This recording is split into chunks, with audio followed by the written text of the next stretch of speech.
میں سید محسن مادنی صدر مدینہ مسجد ہوں۔ جیسا کہ آپ دیکھ رہے ہیں ہماری مسجد مدینہ مسجد میں انتظام کیا گیا الحمدللہ سوشل ڈسٹینس کا، اور حضرت امیر شریعت دامت برکاتہم کی جانب سے جو ہدایات دی گئی ہیں الحمدللہ ساری کمیٹی نے متفقہ فیصلہ لیا ہے کہ ان ہدایات پر عمل کریں گے۔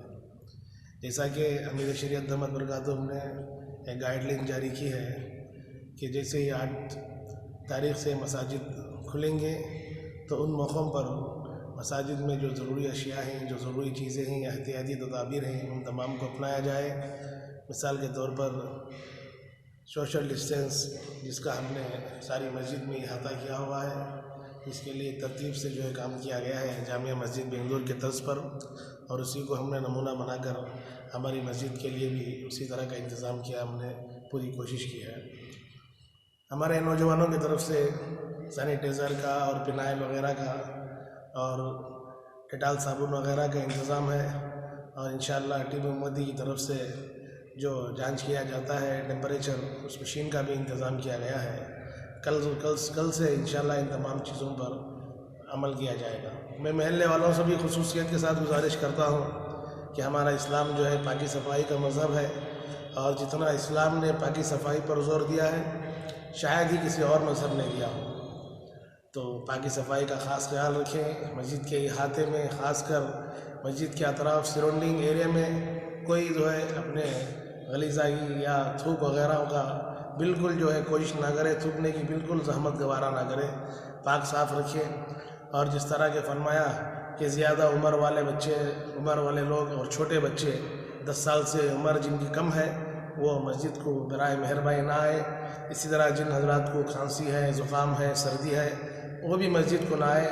مسجد میں جیسا کہ آپ دیکھ رہے ہیں یہاں پر فرش کا انتظام بالکل نہ رہے گا۔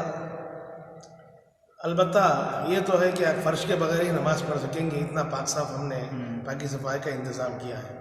جن حضرات کو فرش کی ضرورت ہو وہ اپنے گھروں سے جائے نماز لے کر آئیں، اور اپنے گھروں سے وضو کر کے آئیں۔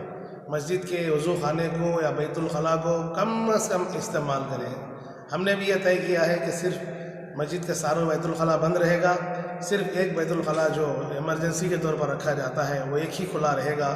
اس لیے سارے محلے والوں سے گزارش ہے کہ اپنے گھروں سے وضو کر کے آئیں اور اپنا مصلی اپنے ساتھ لائیں، اور فرض نماز کے فوراً بعد مسجد سے باہر نکل جائیں۔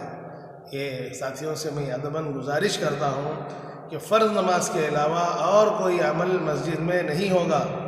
آپ فرض نماز ادا کرنے کے فوراً بعد مسجد سے باہر نکل جائیں، بالکل جیسا کہ ائمہ حضرات کو، خطبہ حضرات کو بھی امیر شریعت دامت برکاتہم نے کھلے طور پر فرمایا ہے کہ اپنے خطبوں کو اختصار کریں اور اپنے نمازوں کو بھی اختصار کریں، مختصر نمازیں پڑھائیں، خطبہ مختصر ہو، اور خاص کر سوشل ڈسٹینس کا خیال رکھیں، لحاظ رکھیں، چونکہ وبا ہندوستان سے کم نہیں ہوئی، بلکہ ابھی آج کی رپورٹ ہے کہ اٹلی سے بھی ہندوستان آگے بڑھ گیا، تو 6 نمبر پر ہندوستان آ گیا ہے۔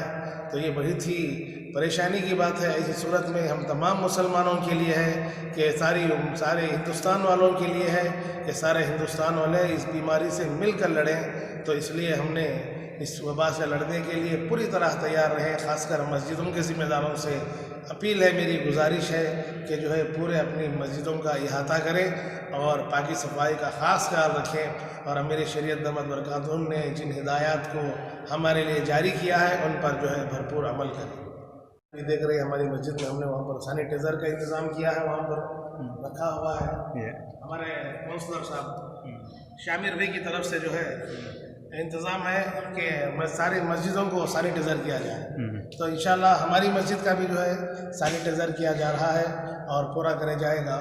تقریباً 2.5 مہینے کے بعد مسجدیں کھل رہی ہیں، اس لیے میں خصوصیت کے ساتھ ائمہ حضرات سے، بزرگان دین سے گزارش کرتا ہوں کہ خوب دعا کریں کہ اللہ تعالیٰ اس وبا کو، اس بیماری کو ہمارے ملک سے بلکہ ساری دنیا سے بالکل ہی ختم کر دیں۔ شکریہ۔ مجھے ان 2.5-3 مہینوں کے لاک ڈاؤن کے بعد کی ایک ہی بات سمجھ میں آ رہی ہے، تو بات میں اشعار کے روپ میں آپ کو بتا رہا ہوں۔